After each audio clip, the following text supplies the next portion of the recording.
Konflik di Pulau Rempang menyita perhatian dari berbagai pihak termasuk media asing.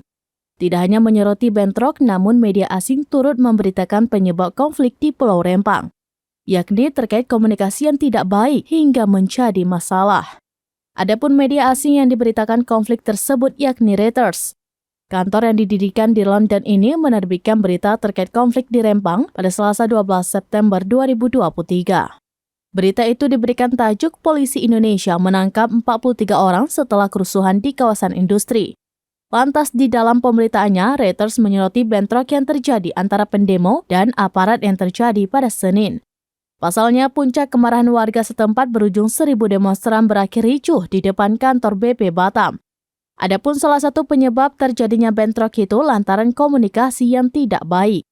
Hal tersebut pun dikutip dari pernyataan Presiden Joko Widodo pada Selasa 12 September.